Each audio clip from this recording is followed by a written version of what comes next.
Hello teachers and students! Welcome back to my YouTube channel. It's me, Ma'am Rein.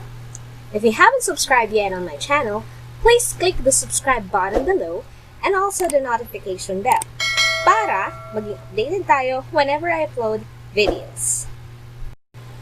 So for today's video, we have factoring difference of two squares based on most essential learning competencies or MELC.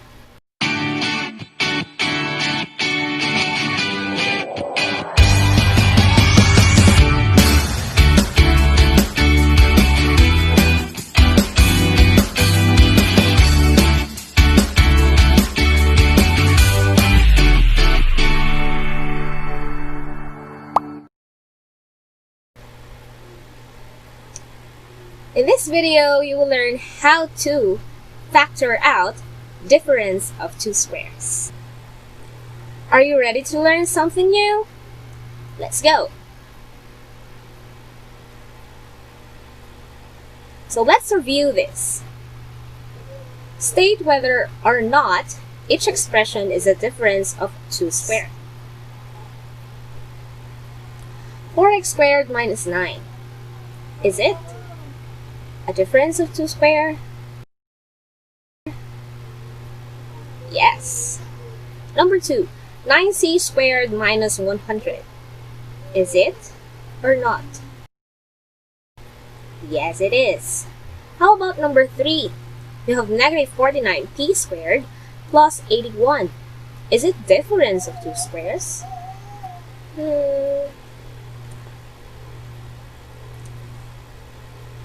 Let's use commutative property or the order property. We're in negative 49p squared and 81 will be interchanged. So that will be 81 minus 49p squared. So the answer is yes. Let's have this one. Fill the table below by giving the squares of a number. So we have the missing number here, 5. What will be the square of 5? Correct. That is 25. Next one, we have 36. 8. What is the square of 8? 8 times 8 is 64. 11 times 11 is 121. 12 times 12 is 144. And 14 times 14 is 196. So all you have to do is to multiply a number by itself. So it's either 1 times 1 is 1, 2 times 2 is 4, 3 times 3 is 9, and so on. Let's have 16 up to 25. Can you do this? 16 times 16. Correct. That is 256. 19. Correct. 361. 21. 441. 22, 484. Correct. And lastly, for our 24 times 24 is 576. So remember, quantity A minus B times quantity A plus B is equal to, we have to use the FOIL method. So first term is A. So A times A is A squared. Next one is the outer term. That is A times B. So that will become AB plus AB. And the other term is the inner term. So negative B times A. Negative B times A is negative AB. And for our FOIL last term, negative b times b is negative b squared. So, we have to cancel this out. Positive ab and negative ab. So, magiging a squared minus b squared. In factoring of difference of two squares, we must keep in mind that a squared minus b squared is a difference of two squares that will result for sum and difference of two terms. Factoring difference of two squares are the sum of the square roots of the two terms times the difference of the square roots of the two terms. So therefore, sum and difference of two. Now let's have this one. Let's try this. Factor the following polynomials. So meron tayong 4a squared minus 49. Is it a difference of two squares? Correct. So get the square root of 4, that is 2. Square root of a squared is a. Square root of 49 is 7. So, all you have to do ay, ang gagawin natin, kukunin natin yung square root, that is 2a and 7. So, magiging 2a minus 7 times 2a plus 7. 9x squared minus 225y squared. 9 is a perfect square, and 225 is also a perfect square. What will be their square roots? Na 3.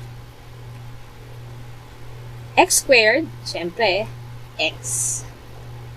225, tama, 15. Y squared is y. So, therefore, meron tayong 3x minus 15y times the quantity of 3x plus 15y. How about this one? 289 minus 4b squared c raised to 6. 289. What is the square root of 289? Correct. That is 17. 4 has square root of 2. b squared has square root of b. And c raised to 6 has square root of. So, kapag ganito, pag square root ang pinag-uusapan, we divide the exponent. Square root means 1/2, raised to 1/2. So, multiply natin 6 times 1/2, that is 3. So, 17 minus 2bc raised to 3 times the quantity of 17 minus 2bc raised to 3. Or we come up with the answer 17 plus 2bc cubed times 17 minus 2bc cubed. So, pwede magbaligtad yung dalawang sign. Pwedeng mauna yung plus, or pwedeng mauna naman si minus. So, basta, ang sagot mo lagi ay square root ng dalawang term, dalawang perfect squares, at dapat meron silang sum or plus, and meron silang difference na ang operation ay subtraction. Let's have the last one. Negative 144k squared plus 256p squared. So, katulad kanina, pinag-interchange natin yung position nila or order nila. So, magiging 256p squared minus 144k squared. So, magiging, ay yung 144, ano ang kanyang square root? 12. The other one is 256. Ano ang square root? That is 16. So, kapag silang dalawa ay pinag-interchange mo, magiging sagot ay 12k plus 16p multiplied by negative 12k plus 16p. Ma'am, bakit po pareho silang positive? So, sabi natin kanina, aayusin natin siya na ang difference ang kanilang operation, ibabalik din natin sila sa ayos. Kung ano yung given, yun din dapat yung aking magiging sagot. So, mag-interchange din sila.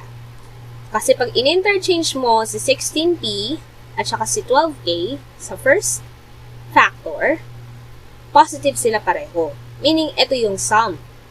On the other hand, 16p at saka si negative 12k, mag-i-interchange natin, so magiging difference siya.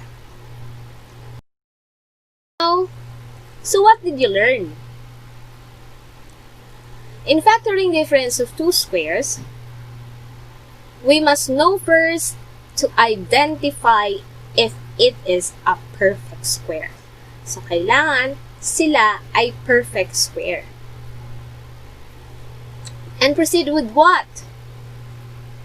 Finding its square root. And then, finally, write your answer with sum and difference of two terms, such as quantity a plus b times quantity a minus b. If you will rate yourself on how much you've learned today, what percentage? Now you can try this. Factor the following completely. 1, 4x squared minus 9. 2, y squared minus 196. 3, negative 576 a squared plus 1. Great job! Thanks for watching! Now you can like, share, and subscribe on my channel through your... You can also like and follow my Facebook page, www.facebook.com/momrainofficial. Kung may gusto pa kayong video na or clarification or tutorial lesson, comment lang kayo and visit my Facebook page. At ito pong muli si Ma'am Rein na nagsasabing, pag-aaral ay pagbutihin, kaalaman ay pagyamanin. Bye-bye!